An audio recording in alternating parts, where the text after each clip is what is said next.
Before this video starts, here is the plot of Twin Peaks. FBI agent Dale Cooper is tasked with the investigation and the murder of high schooler Laura Palmer in the town of Twin Peaks. Now, Twin Peaks in my opinion is the most important TV show of all time. Yes, you could argue Sopranos, which is a very valid argument, but I think it was Twin Peaks. First off, the setting. Diane, 11:30 a.m., February 24th, entering the town of Twin Peaks. The show's setting is one of its most recognisable elements, and it's clear it's meant to reflect primetime soap operas of the time. And David Lynch has even called the show a soap opera. And from the get-go, the show presents the town as some sort of perfect American town. The diner being most evident of that, which is used a ton throughout the show.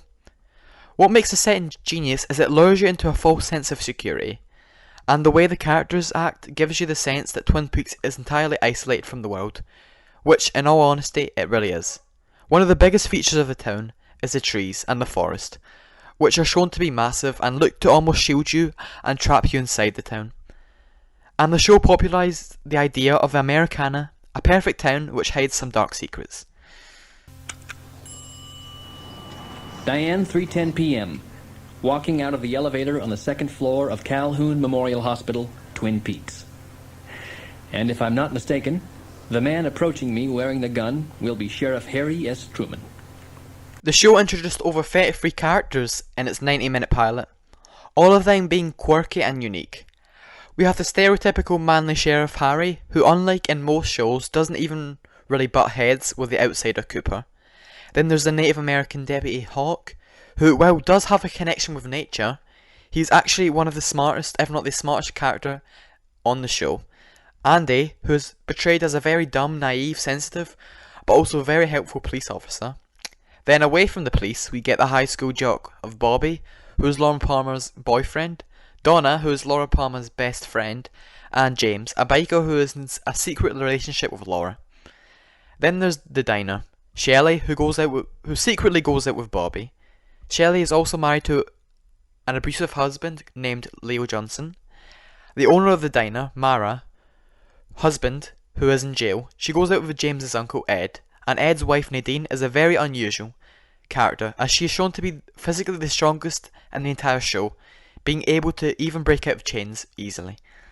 And the final high schooler, Audrey Horn, whose father owns a hotel, she is shown throughout the entire show to have a crush on Agent Cooper. And I'll have the grapefruit juice, just as long as those grapefruits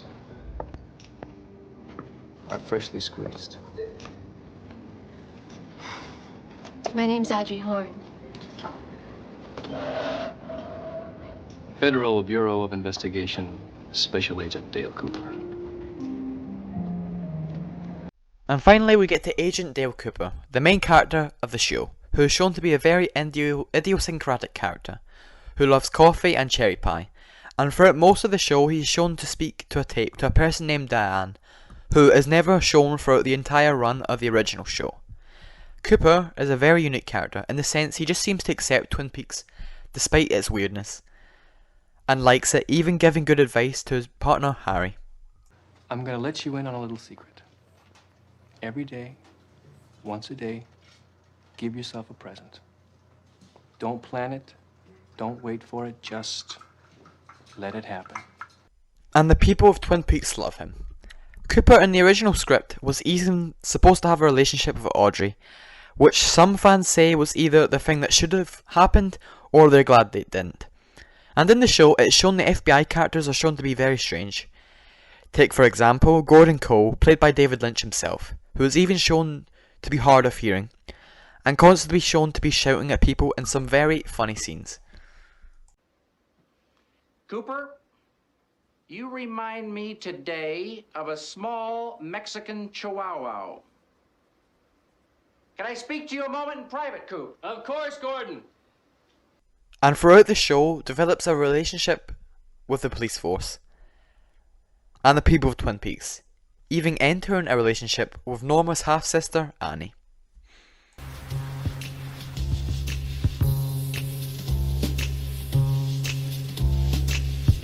Surrealism is definitely the most notable and most important thing Twin Peaks brought from film to TV. This change was so noticeable, people stopped referring to TV as the idiot box. Twin Peaks is in some ways the best surrealism we have ever got on TV. While there are great uses of surrealism in shows like Atlanta, and of course Sopranos with its dream sequences, but Twin Peaks was the first and most recognisable one. Of course, the most famous example is the Red Room, where we get the best dream sequence in TV history. The Red Room is noticeable for its weird patterns on the floor, which look to have been inspired by the Overlook Hotel from The Shining, which can be assumed due to The Shining taking inspiration from David Lynch's first film, Eraserhead, and of course the fact that the characters speak backwards, which adds to the surrealist nature of the room, and due to this, TV was taken more seriously as an art form. Where we from? The birds sing a freshly song. And there's always music in the air.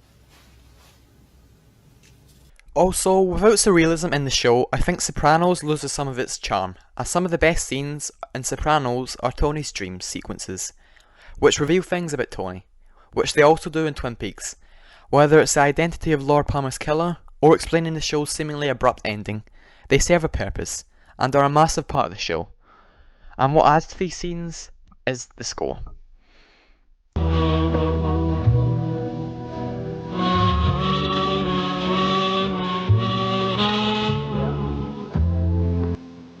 The score is very jazzy, and the opening theme sets the tone of the show. Each character's theme suits and is easily recognisable as to whose theme it is, and due to this, it made scores in TV shows a more important part rather than an afterthought.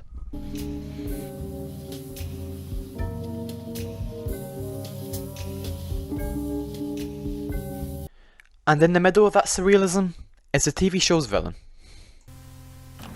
Diane, 1 p.m.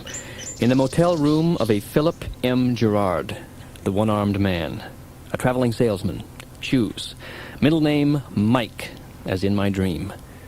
The killer in my dream was named Bob. Now I'm going to have to spoil the show, as it's very hard to talk about Bob without spoiling the show. I'll put up the time where I stop talking about the spoilers on the screen. Bob is a great villain, and he was kind of an accident, which Lynch has admitted. Frank Silva was the set decorator, and we were shooting in Laura Palmer's bedroom. And Frank was moving furniture around, and a woman said, "Frank, don't lock yourself in that room," because he had just moved a chest of drawers in front of the door. And I wasn't even looking in that direction, but the image of Frank locked in that room popped into my head.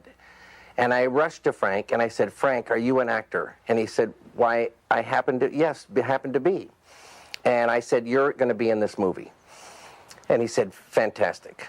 And so I had Frank hide on one pan shot across Laura Palmer's bedroom, freeze down by the bars of the bed, and just be looking right at the camera.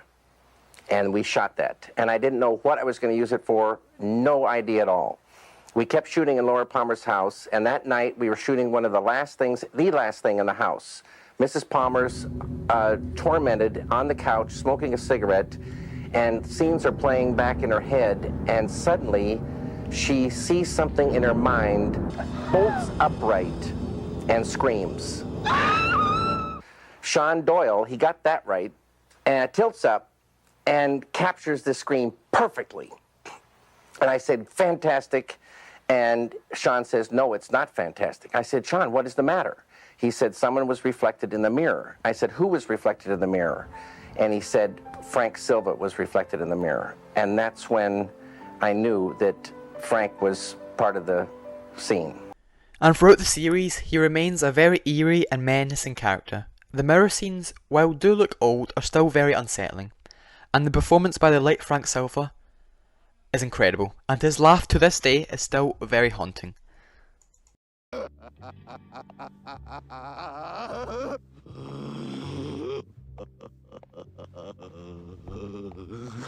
And he's a great example of a villain who's evil for the sake of being evil.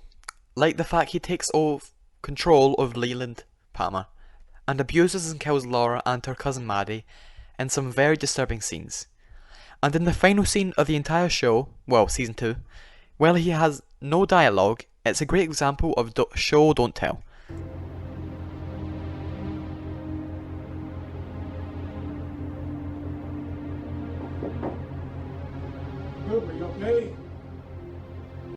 And finally, influence. Now I think media, to be a classic, it needs to in some ways transcend the medium, which Twin Peaks certainly does, especially in Japan, where the show was so big, the Twin Peaks movie, Fly a Walk with Me, was released a whole month earlier than it was around the world. And the show has inspired countless video games like Zelda, Silent Hill, and Silent Hill 2. Silent Hill 2 being considered the greatest game of all time, and has been a big inspiration for JoJo's Bizarre Adventure, a very popular manga series. And in the TV medium, of course you have stuff like True Detective, and one of the most popular shows of all time, Stranger Things, and of course other supernatural shows, i.e. X-Files. So, in conclusion, I think Twin Peaks is the most important show of all time. It led to TV being taken seriously as film. It also invented the gritty. Right foot creep, walking with that heater. Look around, stay low, make sure they don't see you. But in all seriousness, I think that without Twin Peaks, Sopranos is not as good as it was, and I think this was the catalyst for TV to become what it has become now. Made TV be seen as an art form, and thus creating the most important TV show of all time, Twin Peaks.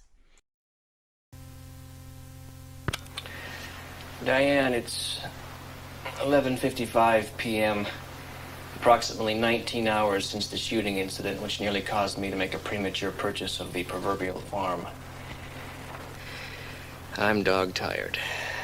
A man can only go so long without submitting to a period of rest. For as we know from experiments conducted on American GIs during the Korean War, sleep deprivation is a one-way ticket to temporary psychosis. And I'm working on a 3-day jag. I got so goofy last night, Diane, lying here wondering whether I was going to live or die, that I thought I saw a giant in my room. Well, perhaps that's a story I'll save for another time. This is me, Dale, room 315 at the Great Northern Hotel, signing off.